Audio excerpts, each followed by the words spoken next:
Good morning, everyone, and welcome to the Rangers Review morning briefing. It is Wednesday, the 17th of July, and I'm delighted to say we're joined for the first time this week by Stevie Clifford. How's it going, Stevie?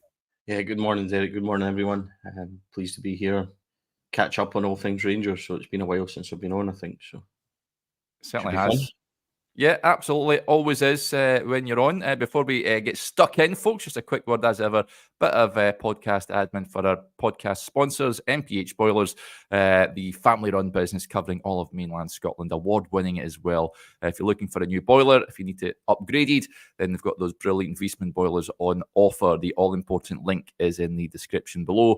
Do go and check them out, folks.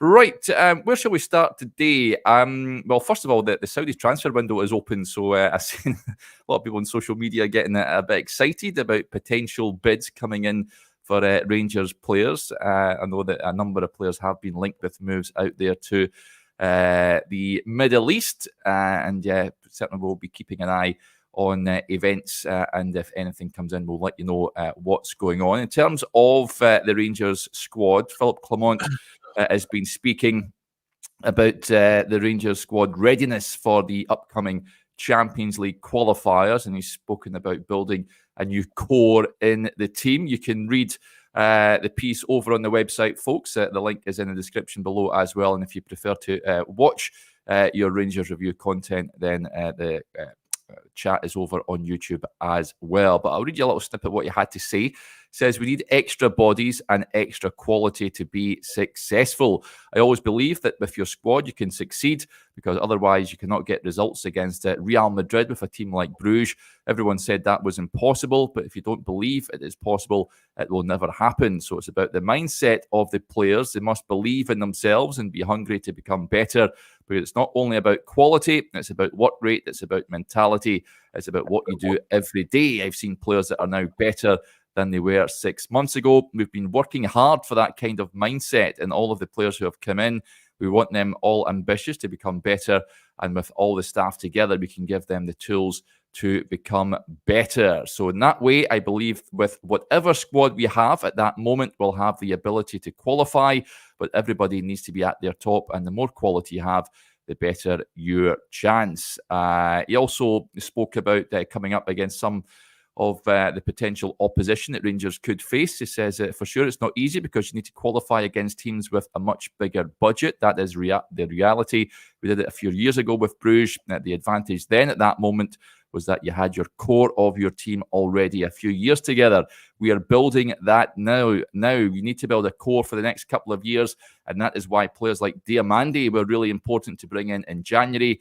We see him grow in the months after, and again now we are busy with doing that, and we are going to throw ourselves full to qualify because everything is possible. So that's just a little snippet of that piece from the manager, Stevie. Nothing's real surprising there, you've got to say. I think Rangers, whoever they were coming up against in the Champions League qualifiers, would be up against it. It's clear that he's looking to add more quality to the squad.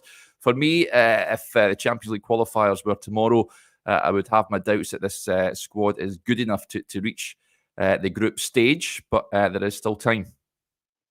Yeah, there's plenty of time left, isn't there? So I think if the last week's taught us anything, it's not to overanalyze what Philip Clement is saying. I think that's just a kind of bog standard interview. He's speaking logically, isn't he? It's always going to be difficult at that level, and most teams have a bigger budget, which we all know about, and he needs more quality and he needs more players. Yeah, it's nothing massive, is it? We know all that, and it's good to know that that's what he's pushing for and pushing to improve. So, yeah, I mean, there's not a lot there, Derek, other than what you would normally think the manager would say regarding Champions League and things. So, I'm not overly going to analyse or worry about those comments. It's all pretty much standard. What's your feeling on the situation? I think when we spoke last week, Stevie, it's as is pretty much. There's been no new incomings or indeed outgoings. Can you understand the supporters' frustration at this moment in time? Not to mention the Ibrox situation. There seems to be a lot of negativity amongst the fan base at this moment in time. Yeah, I think I do. I obviously understand that I'm a supporter like everybody else, so I completely get it, and I understand what people are, feeling and what they want answers to. I think I've spoken long enough and on one platform about communication and accountability at the club, and I think that that's a necessity. And I think that the little mini updates since the proper update on the stadium last week is better and probably could have solved a lot of issues in the last couple of weeks. So I'm glad from that point of view that the club seem to have, listened to the numerous requests that happens. With regards to signings and things, I'm a bit more relaxed than everybody else, I think. I'm still confident business will be done both in and out of the club, Derek. And it's just a matter of maybe one or two happening so it starts the trail of movement. So I can understand people want more in. I wanted more in. I wanted more in before we went to Holland. So I can't suddenly turn around and say at this point, I'm okay and I'm happy with it to that extent. But what I'm trying to say is I'm more relaxed and confident that there's a lot more to come. Yeah, there's a point I wanted to raise. We'll talk transfers. If you want to get your questions in, folks, fire them in, and we'll address as many as we can. Sam Lammers played for the B team yesterday. Rangers played at a Leeds United second string at the training centre, lost by a 0-0. A number of players, notable players, played as well as the young lads. We've seen Leon King, Robbie Fraser, Bailey Rice played, and Sam Lammers started the game as well. Aldo with a point, and a few others coming in as well with this. Why is Lammers in the B team if no one wants him? Can't treat a player like that. Getting Sakala vibes with the way Beale treated him. And Ian with the point as well says that the stall on any sort of Lammers deal is really frustrating. Feel that him leaving is going to be key to getting Sima in. Reports in Holland last night suggest that FC20, who were rumoured to be interested in Sam Lammers, had pulled out. We also believe that the AZ Alkmaar that was signed a boy for the life of me, is it Troy Parrott? I think they've signed, which leads you to suggest that they won't be coming in for Sam Lammers either. Played him in the B team, Stevie. Is that the right route to go down if you're looking to move him on?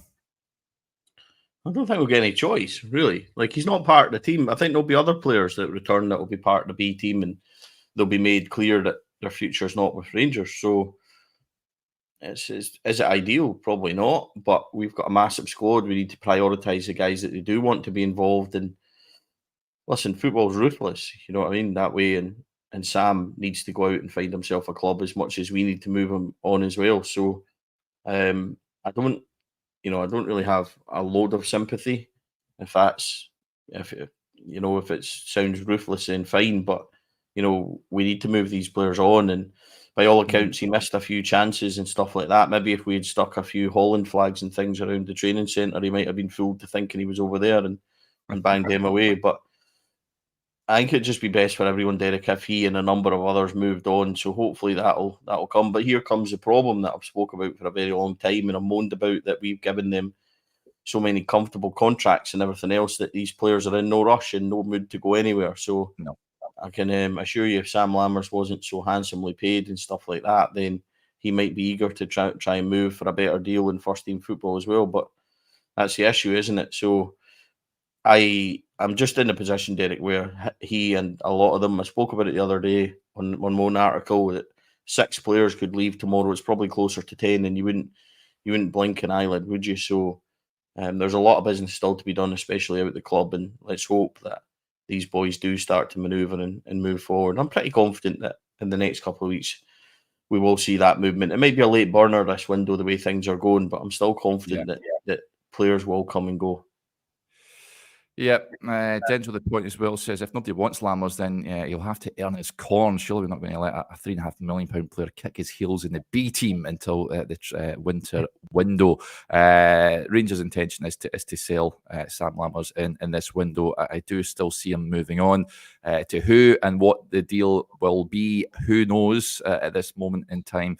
But yeah, I think it's imperative Rangers move Sam Lammers on. It's not going to happen for him at the club. There's an interesting the point as well there on Sima about Lammers leaving. Stevie asked Joshua about this yesterday. The manager was speaking in glowing terms of Abdallah Sima at their summer training base in the Netherlands. He says that Abda loves the club and he treats him, he's like a son to him, and he would love him to return to Rangers, but it's all dependent on Brighton, and the price they're asking Rangers, it's not possible at this moment in time. So that is one. You mentioned there's sort of a slow burner in the transfer window. I think that could be dependent on sales, I'd imagine, and potential Champions League qualification. Yeah, most likely that one will run until late in the window. We kind of hinted on that very early, didn't we? So yeah, it's probably one we just need to watch. I wouldn't be surprised if it's quite like the Ryan Kent saga, minus Casper turning up on the last day of the transfer window. So that might be one that goes right to the very last minute. But I'm hopeful in that one with regards to just liking the player and him being somebody that was so popular amongst the support and things as well. So I think we'd all like to see Abdallah Sima back. But again, just like we talk about Kenny McLean and just like we talk about everybody else, it needs to be the right deal for the club. I wouldn't be rushing in with £7-8 million, and we don't have that anyway. But even if we did, it needs to be right for the club, and it needs to be the right deal. So there's a strategy to these things that I'm sure that Niels Coppin is all over and aware of. So it's difficult, as the old cliche of saying that patience is required. But as I said, hopefully over these next couple of weeks, things should become a lot clearer. Yeah. Niall gets in touch. He says, "Morning, guys. Often listen to the podcast, and I'm usually working on holiday in the Norwegian Arctic Circle and enjoying the live version of the show. Thank you for tuning in, Niall. It's good to have you tuning in from that part of the world. I was up that neck of the woods back in February time. Lovely place to go if you can, folks. But yeah, good to have you tuning in, buddy. As a point as well, we've seen news yesterday. Glen Kamara on the move again, Stevie. Joke with the point, he obviously lives over there. Morning, chaps. For sunny France, I see Kamara being paraded here in Rennes. Not much info on exact transfer fee. It's been reported from those that cover Leeds that it's around €10 million.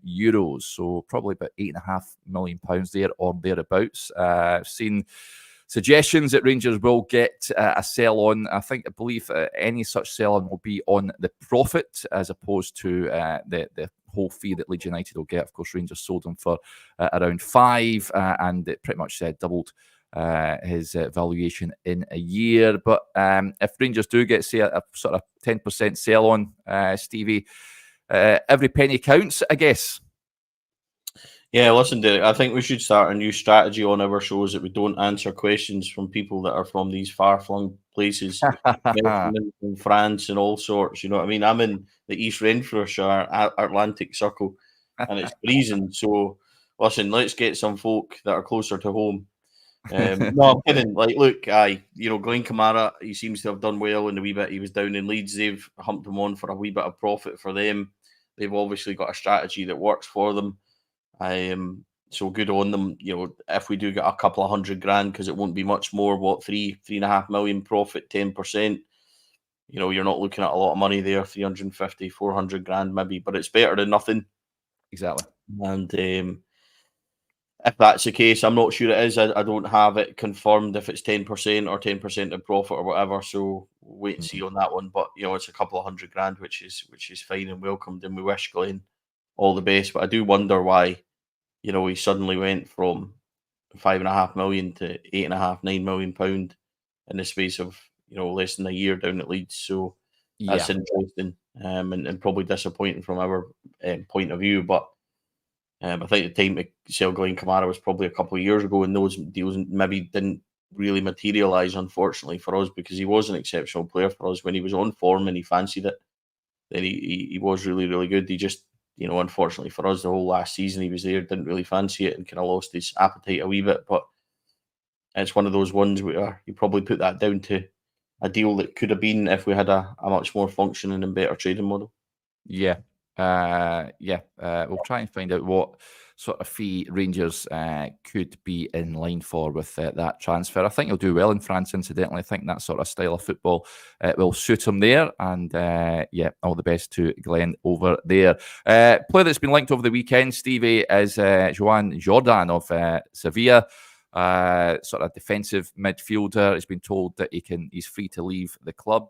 Victor Orta, their sporting director, formerly of Leeds, incidentally, has said that he's not part of the project there, and he's been told to go and find another place to play football. Now, Rangers had a loan bid kicked out into touch over the weekend because Sevilla wanted them to foot more of his weekly wage. It's been reported that they will come back in with an improved offer. Is he someone you're aware of, Stevie? His profile, is it someone you would like to see at Ibrox? Yeah, it's definitely someone I'm aware of. He's had a semi-decent career, hasn't he? And, I think he's won the Europa League twice with Sevilla, if I'm right. And he's actually, I think, moved on for 15 euros at 15 million euros at one point as well. So he's certainly got credentials. Profile-wise, he's at a nice age. Obviously had injury problems last season, which probably makes him a stick-on to arrive at Ibrox at some point. And he's good range of passing, likes a long, quick pass and stuff like that, and likes to kind of dictate play. Could preferably be a number 6, which we're looking for, a proper dictator like that. So it's probably a move that actually quite excites me in terms of his profile and what he's like. And we need that. I've spoken long about needing a 6, Derek, and needing that type of profiled player in there. So it's one to watch. I'm not sure where that is in terms of likelihood and stuff like that. But I would be, if we're given the opportunity, and if we can manage to seal that deal, then it's certainly one that I would look forward to, I think, with a wee bit of enthusiasm in terms of what type of player he is and stuff like that. So one to watch, I would say, and let's see what happens with it.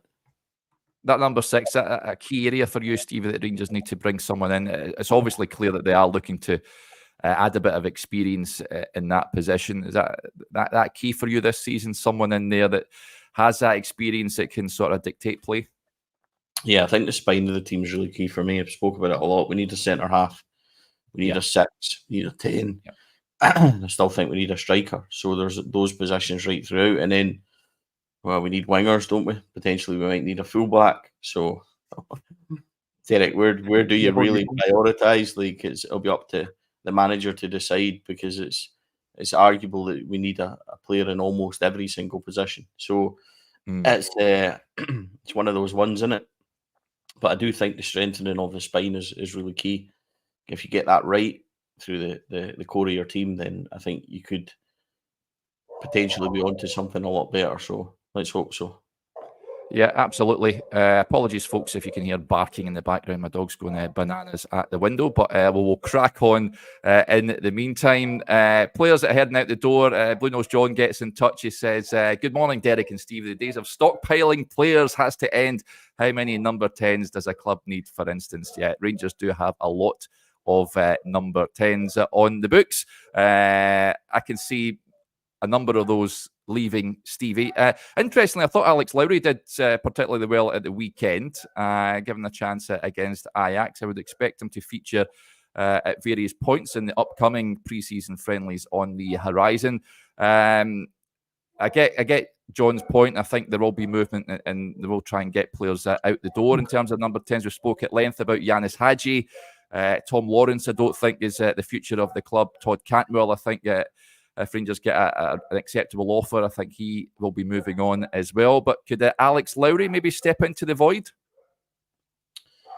I think it's interesting. Of all the names you mentioned there, of those 3 guys, Hadji, Cantwell, and Lawrence, they're all okay, aren't they? They're all fine players.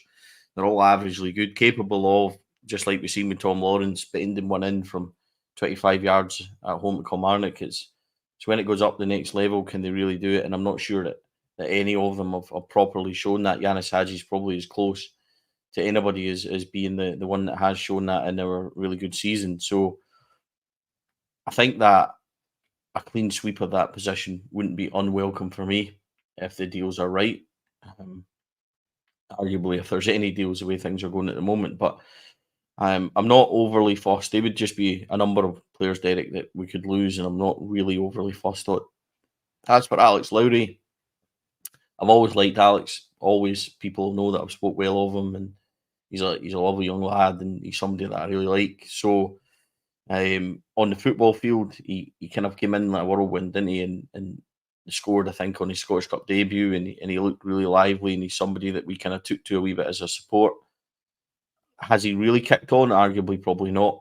And he would need to grab his opportunity, I think, to try and convince Philippe Clement that he's got a future, but it's open there. I think for him because that position is so uncertain, and because there's not one standout player. He's probably playing for one or two positions if we're going to go with a number 10. So it's an interesting one for Alex Lowry. I would like to see more of him in a squad type player role.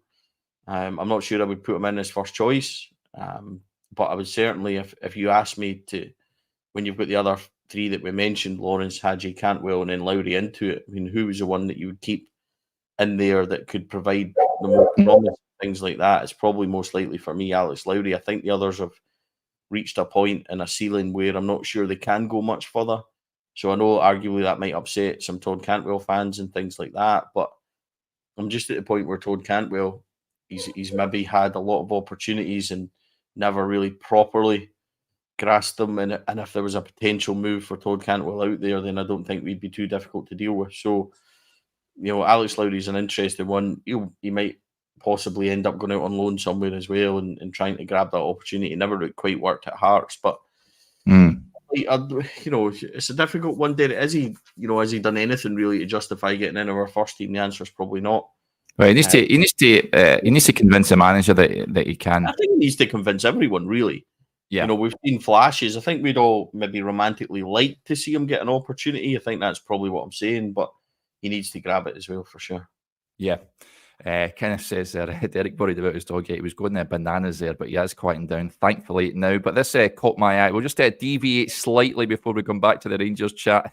Mandy says, Derek, I have 8 dogs. I race whippets for fun, not money. All have Rangers names. Lol. Let us know your names of your dogs, Mandy. I am intrigued now to find out what you have called your whippets. But just on the issue of Lowry there, Stevie, and the wider youth academy, is there any players you think that could be making an impact next season? When I was on with Joshua yesterday, he spoke about the left back position and Ridvan and Jefty competing for it. I suggested that Robbie Fraser will be looking to really push on after making his debut at the tail end of last season. You've got Cole McKinnon that came in at various points last season.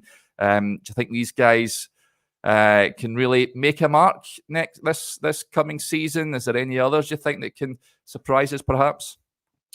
I don't know if surprises is right, but the likes of Rice and Lovelace are the ones you would probably automatically go to, who your next ones where you would want to push on and take that opportunity, wouldn't you? I don't know enough about the academy players to really sit and say, yeah, this one's coming through, next one's possibly coming through. So I think it's just a case of waiting to see. Obviously, the manager spoke really well about Finlay Curtis training with the team this week and taking that opportunity for him and beginning to bed him in that kind of way where he trains regularly with the first team, So it's going to be interesting to see. I do get the impression that if they're good enough, we'll get them in and amongst the squad. As for Robbie Fraser and Cole McKinnon, they've never really disappointed when I've seen them at B level, and they've had some odd cameos at times. I think Cole McKinnon played it right back towards the end of the season in one of the games. I think possibly it was a Dundee midweek game, and he filled in really well there, and he's a very versatile player. Could he perhaps become, in an ideal world, Derek, where your squad's actually properly laid out and and has 22 to 24 core players, these boys are the ones that should be pushing on. It shouldn't be a position where you've got 30 players all at 30 grand like we seem to have at this moment in time, but it's just a big muddle of average players. So your squad should have that, first players that are pushing on, young, hungry to try and get in, and then your academy boys pushing them even further. So if the layout of the squad's correct, it would be ideal for Robbie and Cole and Bailey, Rice and Zach Lovelace and that to push on. So hopefully we can restructure that. And I think that's been a lot of the problem this summer is, and when you talk about Philippe Clement's comments last week and things like that, people read it one way. I read it differently when he's talking about he didn't realise how big the job was in October and it's just such a massive rebuild. I think he's had a peek under the bonnet, Derek, and I think a lot of what we've been saying about this squad, he's actually seen it live and realises as well. So this is a massive rebuild. It's probably one that will take more than one window, but we need to try and get the immediate, kind of movement right so that the future of the windows becomes a wee bit easier. We can't have a window, Derek, every summer where we need to get 10 out. But what I would say is that, the profile of players that we've brought in so far are interesting. They are good. I think that there's cause to look at the likes of EFD and Connor Barron and things like that, and Cortez, and look at that and think, right, these boys perhaps might not be the kind of golden ticket at this moment in time, but can be really successful for us, can immediately make an impact with their enthusiasm, speed, etc. So, you talk about left back position, and the three of the boys there, Redvan, EFD, and Robbie Fraser. There might be a position where EFD can actually play further up, and he's somebody that's quite direct and quite pacey on the left side and things like that. So there is options, maybe not ones that we would have wanted at this point. Maybe we would have wanted more players in or whatever. But I think just because we haven't done a lot of business, Derek, and as much business as we want, it doesn't mean the business we haven't done so far isn't along the right lines of where we want to go. And I think sometimes that's getting missed in the whole, I want more players in and I want them in now. So it would be nice over the next couple of months if we can do that. I think that would certainly make everyone feel a lot better about the squad situation as it in. But I'm okay with what we've done so far. I would like a few more. Absolutely. I would have liked a few more by this point also, but it doesn't mean that the business we have done is bad. So I'm looking forward to seeing how it all kind of pans out. Yep, and just speaking on the left back situation, one player that there's been a number of players linked with Rangers over the course of the summer, but Thomas Galdames reports over there in Chile and Argentina say that he's now heading to Russia to sign for a club by the name of Krylia Sovetov. So that is one we shouldn't expect to pitch up at Ibrox, Thomas Galdames. Just carping back to dog names, Kev says, one dog must be called Brandon Barker, but Mandy's got back in touch with the names of her whippets. She says, Gaza, Haitley, Coisty, DJ, Sassy, Novo, Didi, Reina, Ali Sunis, Reno, Gio, Georgie, Teddy Girl. So there you go. I've raced them for 21 years, all live inside amazing little dogs. Absolutely fantastic, Mandy. Thank you for that. Thank you for that. I'm sure they all are. Your dog is named after McCoy, Stevie? Is that just a random Ali name? Yeah, she's down here. Ali. Up. There she is. Hey, there she is. So she's named after Ali, after Superb. The main man himself. So, aren't you? But she's a good girl. Do you know, it's funny when you talk about those 8 names, Derek, that I've got 2 boys and I can barely remember their names. I get them mixed up all the time. So never mind having that many dogs. I'd be lost. I'd be just, all over the place. But there you go. Some people are better than me with that sort of thing. So one dog's enough for me. Yep, ditto. Mark Boyle gets in touch as well. Says, my lizard was named Coisty. So there you go. Just at a point before we wrap up, and a lot of people asking, James with a point here says, where are the B team academy players playing this season? Any league, or is it all friendlies? Of course, they play that sort of best v best program. I've said it before. I think when I've been on Q&As on the Extra channel, I don't think the Lowland League was the answer, especially since you can't be promoted from that division. The gap is just too big between playing in that division and playing for the Rangers first team. For me, I would like to see a lot of the young boys being sent out on loan, not just to teams in Scotland, but far-flung places down south or even abroad. This moment in time, they don't even have an academy director. Zeb Jacobs left to join Feyenoord, so that's another position that Rangers have still to fill, Stevie.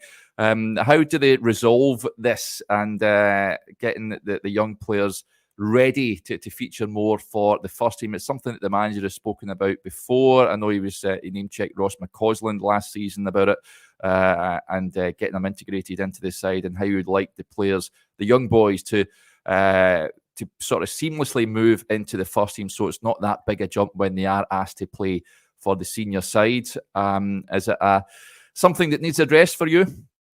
Yeah, it's farcical that in Scotland we basically don't have anywhere for the reserve stroke B team under 21 guys to play. It's honestly, it's not a good position to be in. But where will they be playing? I think the answer, James, is that early on in the season they have various cup games to play in. So depending on how we do on that, it kind of takes us. The first half is normally quite busy. It's after Christmas when they're just sitting about in limbo that the real problem is. I think it's a real shame. I genuinely do. And I've heard people talk about the Lowland League, Derek, and give your opinion on it and stuff like that, and agree with you. And I'm not sure I do, because the Lowland League, although it was a certain level and everything else, and I'm not arguing that, and absolutely understand what you're saying, that first team football experience readied the likes of Alex Lowry to come into our first team. And although the levels were massively apart, it was first team experience with Rangers playing in competitive games. So I think there's an argument for a medium to be found there somewhere. I certainly think so. I'm not for 1 second saying the Lowland League was the answer. What I'm saying is that that kind of experience helped him go straight in there, and we found Alex Lowry because we had those games. At the moment, the boys are sitting in limbo and they're not doing very much, and that's certainly not progressive for us, Derek, in what we're trying to do. So it's a real frustration of mine, Derek, that we don't have a proper setup at that level for our players. And I think every time Rangers have went with emotion or suggested something, it's been knocked back. So hopefully they need to get in line with another couple of teams and things like that, and see if they can come up with a proper solution to where it is. Because as a national body and things like that, I'm not sure there's many countries where you look at it and after 18 at your top clubs, like, there's nowhere for these players to play or go. So yeah, it'll be cup games, and it'll be a case of a lot of best v best games as well, which they're really difficult to organise. I don't think we even had that many from the turn of the year. You're looking at the boys maybe having a handful of games, and it's not enough. Like, going months or so without having any competitive games, it becomes really difficult to train as well, Derek, because you've not got any targets, you've not got any prospects, you've not got anything to build towards. Exactly. How do you push on? How do you improve? How do you strive to be better? It's basically no man's land in that for a football club, and in any team across the league isn't good. So I'd really like to see that situation solved. Yep, All About Rangers sums it up for me, and I agree with this. It says nothing wrong with the old reserve league. I'd bring it back tomorrow if I could. Used to love going to the Rangers reserve games as a youngster. Used to get really good crowds as well. So I'd bring that back in a heartbeat. But it's certainly a conundrum that I think that the club will need to try and solve pronto, pretty much. But there you go. Right, that'll do us there. Thank you to Stevie, as ever, for joining us on the show. I think you're back tomorrow, Stevie, if I'm not mistaken, are you? Yeah, I think so. So, I look forward to that, and I'm sure everybody will love my cheery tones, and hopefully something to excite us today, about ins and outs or something that we can discuss tomorrow. Either that, or we're going to have to do Q&A and all sorts again, Derek. So we'll just wait and see how that comes about. Yeah, we've done so well so far, I've got to say, during the course of the summer. Hasn't been too much to talk about, but we've always managed to get a show sorted every weekday. But that's largely down to you guys for firing in questions and that sort of stuff, folks. So thank you. Right, we'll be back on tomorrow. Enjoy your Wednesday. Incidentally, those of you that are extra subscribers, hopefully speaking to a Man United podcaster this afternoon, just to get a bit of insight into Saturday's opponents. So that is something hopefully that will get sorted this afternoon, something to look forward to. If we don't speak to you later, enjoy your Wednesday. Bye for now.